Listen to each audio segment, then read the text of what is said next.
इस वक्त देश और ख़ास तौर से किसान कौमें बहुत कठिनाई से गुजर रही हैं। अगर दिल्ली में बैठे हुए लोगों का बस चला तो वो सबसे पहले तो खेती को ख़त्म कर देगी, ताकि आप खेती छोड़ के शहरों में भाग लो मजदूरी के लिए, और उसके बाद फौज को ख़त्म कर देगी। एक तरह से किसान कौमों को बर्बाद करने का नक्शा पास हुआ है। इस पे लड़ना पड़ेगा और जो लोग लड़ेंगे वो बचेंगे। एक बार हमारे गांव के पास शिवाजी महाराज के गुरु थे, समर्थ गुरु रामदास, वो आ गए थे। 4-5 दिन वो रहे, उन्होंने प्रवचन दिया और आखिरी दिन उन्होंने चौधरी लोगों से पूछा कि भाई बताओ, मैं 5 दिन से तुम्हारे बीच में बोल रहा हूँ, तुमने क्या सीखा? एक चौधरी खड़ा हो गया कि जी हमने ये सीखा कि जो कौमें रुका रोला करेंगी वो जिंदा रहेंगी, यानी जो लोग लड़ेंगे वो जिंदा रहेंगे। मैं आपसे कहने आया हूँ कि लड़ने की आदत डालिए और लड़ने का फैसला कीजिए। ये जो अभी मील साहब ने कहा कि किसान आंदोलन, धरना ख़त्म हुआ है, आंदोलन ख़त्म नहीं हुआ है, चूँकि हमारी मांगें वहीं की वहीं हैं। जो एमएसपी की मांग है उसके बिना तो हमारा गुजारा नहीं है, चूँकि हम जितनी चीज़ें पैदा करते हैं उनका दाम बढ़ता नहीं है, जितनी चीज़ें खरीदते हैं उनका दाम बढ़ता है, और नतीजा ये है कि किसान हर दिन गरीब हो रहा है, उसकी खरीदने की ताकत ख़त्म हो रही है। मैं कॉलेज में पढ़ता था तो शाम को हम खाना खा के हॉस्टल से घूमने जाते थे। एक कब्रिस्तान में एक कव्वाल कव्वाली गाता था, तो उस कव्वाली को मैं खड़े होकर सुनने लगता था। उसमें एक शेर गाता था जो मैंने समझा ये हमारे लिए गा रहा है। उसका था कि खंजर पे कोई छींट, ना कपड़ों पे कोई दाग, खंजर पे कोई छींट, ना कपड़ों पे कोई दाग, तू कत्ल करे है कि करामात करे है। ये सरकार भी उसी तरह से किसानों का कत्ल कर रही है, उसे ये पता भी नहीं चलता कि उसके साथ क्या हो रहा है। भाइयों, मैं निवेदन ये करना चाहता हूँ कि आप धरनों पे बैठते हो, मांग करते हो, इसको छोड़ो। अब ऐसी स्थिति पैदा करो कि लोग तुमसे मांगें, बजाय इसके कि आप सरकारों से मांगें। और वो तब होगी जब आप दिल्ली में सरकार को बदल दोगे। और मैं आपको आश्वस्त करता हूँ, इस बार अगर आपने एकता दिखाई, जात पात को छोड़ के इकट्ठा रहे, तो दिल्ली में इनको कोई बचा नहीं सकता है। मैंने सारी पार्टियों के लोगों से बात की है, सब इस बात पे राजी हो गए हैं, एक उम्मीदवार के मुकाबले एक उम्मीदवार खड़ा करेंगे।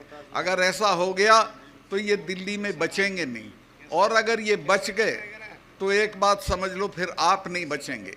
ये आखिरी मौका है हम लोगों के लिए कि हम अपने पेशे को, अपनी ज़मीनों को, अपने बच्चों को बचाएं। मैं बहुत लंबा भाषण नहीं देना चाहता, सिर्फ इतना कहना चाहता हूं कि देश बहुत गलत आदमी के हाथ में है। जब ये अभी मैं बोला था 4-6 दिन पहले, बड़ा शोर हो गया देश में, इन्होंने बड़ा तमाम तरह के लोग वो पालतू जो हैं वो लहका दिए मेरे ऊपर।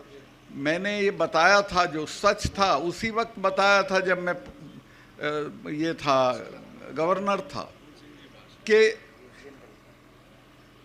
जो वहाँ पुलवामा में जो अटैक हुआ हमारे सिपाहियों पे, 40 लड़के मरे हमारे जवान, वो नहीं मरते अगर ये उनको 2 हवाई जहाज़ दे देते, 5 हवाई जहाज़। वो लड़के अगर मेरे से मांग लेती सीआरपी तो मैं 5 हवाई जहाज़ दे देता, लेकिन गृह मंत्रालय ने वो उनको हवाई जहाज़ नहीं दिए और वो सड़क के रास्ते चल दिए। उस सड़क के रास्ते में मैं गया जिस दिन ये दुर्घटना हुई, उसके बाद उसमें 10 किलोमीटर के एरिए में करीब 10 जगह सड़क आके मिलती है। उस पे एक जिप्सी नहीं खड़ी थी किसी को रोकने के लिए, कोई भी आ सकता था। तो वो आया, भरी हुई गाड़ी थी विस्फोटक की, और एक गाड़ी में मार दी और हमारे 40 जवान शहीद हो गए। ये कहीं अपनी शूटिंग करा रहे थे उसमें नेशनल कॉर्बेट पार्क में, यूपी में है वो। तो वहाँ टेलीफोन की सुविधा नहीं होती है, तो इन्होंने बाहर आके मुझे एक ढाबे से फ़ोन किया और पूछा कि सतपाल भाई क्या हुआ। मैंने इनको बताया कि साहब ऐसे ऐसे हो गया, इतना हमारा नुकसान हो गया है और ये हमारी गलती की वजह से हुआ है, अगर हम जहाज़ दे देते तो ये हमारे बच्चे नहीं मरते। तो इन्होंने मुझे कहा कि नहीं अभी इस पे चुप रहो, इस पे अभी चुप रहो।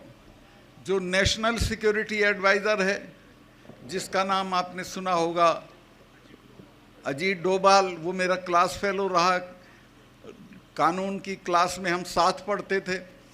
उसका मुझे फ़ोन आया फ़ौरन कि प्राइम मिनिस्टर ये कह रहे हैं आप बोलें नहीं कुछ, चूँकि मैं बोल दिया था, मैं 2-3 चैनल को ये बता चुका था कि हमारी गलती से ये हुआ है, कि वो ये कह रहे हैं कि इस पे तुम चुप रहो। मैं समझ गया था कि अब इसका ये पूरा राजनीतिकरण अपने चुनाव के लिए करेंगे, जो मर गए वो भाड़ में जाए, इनको कोई मतलब नहीं है। और आज तक उस पूरे मामले की कोई जांच नहीं हुई है, कोई उसका नतीजा नहीं आया है। अब आप अंदाज़ा लगा सकते हो कि कितने ख़तरनाक लोग देश चला रहे हैं, जिनको अपने सिपाहियों की जान से हमदर्दी नहीं है, जिनको अपने देश से हमदर्दी नहीं है, और बात लंबी चौड़ी करते हैं, मन की बात करते हैं, कभी तन की बात करते हैं।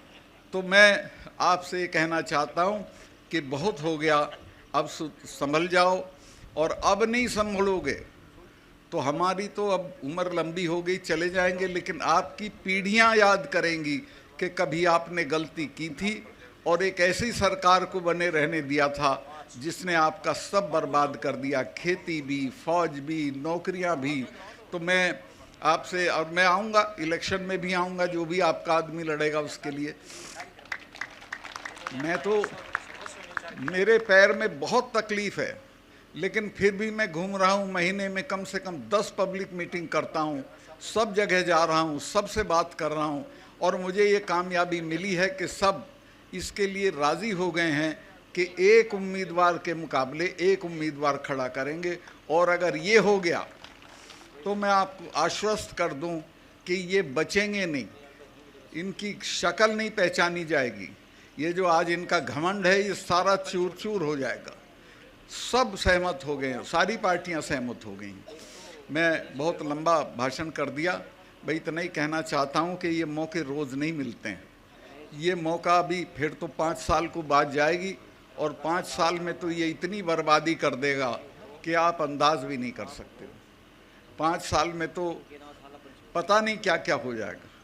तो मैं काफ़ी आपका समय लिया, अभी मैं इतना ही हाँ, असली चीज़ तो मैं बोल ही नहीं रहा था, वो थी यहाँ के शहीदों की कुर्बानी। आपके जो 5 लोग शहीद हुए थे, वो अंग्रेज़ों की बंदूकों के सामने खड़े हो गए थे। जब उनकी औलाद हो तो इससे क्या डरने की ज़रूरत है, ये तो कोई चीज़ ही नहीं है। उनसे सीखो, उन्होंने अपना सब कुछ न्यौछावर कर दिया आपके लिए, और आज उनको हम कई बात और बताओ जरूर। अच्छा, तो इसमें शंभू सिंह जी भूखर थे, तुलसाराम जी भूखर थे, टीकूराम जी, सिंह लगा दो अब इनके आगे, राम नहीं थे, चेता जी भूखर थे, आशाराम जी पिलानिया थे, चौधरी छोटू राम ने सीकर में एक महायज्ञ किया था। उसके बाद लोगों में चेतना आई थी, लोग खड़े हो गए थे, अपने नाम के सामने सिंह लिखने लगे थे, लेकिन सामंती ताकतों को वो गवारा नहीं था। इन 5 ने वो नाम भी लिखा, और लगान के मामले में ये संगीनों के सामने खड़े हो गए, मारे गए। इसलिए हम इनका आज जन्मदिन मना रहे हैं, और उसी दिन से सब मना रहे हैं, और आगे आने वाली पीढ़ी भी मनाती रहेंगी, क्योंकि उन्होंने काम ही ऐसा किया था। तो आपसे भी मैं कहना चाहता हूँ कि आप भी अब तो संगीने भी नहीं हैं। मैं अभी 4 दिन पहले हरियाणा की खापें आई थी, मुझे खापों के चौधरी वो करने आए थे, धन्यवाद। उनको कहीं से सुन गया था कि सीबीआई ने मुझे बुलाया है, तो मैंने उन्हें समझाया कि मुझे नहीं बुलाया, सीबीआई मेरे यहाँ आ रही है बात करने, और वो मेरी जांच नहीं कर रही है, बल्कि जो मैंने बताया था कि कहीं 150 करोड़ रुपए की रिश्वत ली जा रही थी, उसकी जांच करने आ रही है, उस सिलसिले में मुझसे बात करेगी। तो उन लोगों को ये पता चल गया, तो वो आए। मेरा घर 2 कमरे का है, वो भी किराए का। तो मैंने उनको एक पार्क में उनका खाना बनवाना शुरू कर दिया। तो प्रधानमंत्री के यहाँ से आदेश हुआ और पुलिस आ गई, और पुलिस ने कहा कि साहब यहाँ खाना नहीं बनेगा, ये पब्लिक प्लेस है, डीडीए की ज़मीन है। मैं कहा यहाँ नहीं बनेगा तो मेरा तो घर है नहीं, मैं तो थाने में ही बनेगा। फिर चलो भाई। तो हम थाने पे जा चढ़े और 2 घंटे के अंदर अंदर फिर आदेश बदल गया। फिर उन्होंने कहा हमने किसी को गिरफ्तार नहीं किया है, सब फ्री हैं, खाना खा के जा सकते हैं। वहीं खाना बना, खाया और चले आए। तो अगर अड़ जाओगे, अगर हिम्मत कर लोगे, तो कोई आपके सामने खड़ा नहीं रहेगा। कोई डरने की ज़रूरत नहीं है किसी से भी। आप अपना हौसला रखिए, एकता रखिए, जातियों का इकट्ठ रखिए, इसमें ये जात और वो जात मत करिए, तो आप कामयाब होंगे और आपको कोई नहीं रोक सकता है। मैं बहुत लंबा हो गया।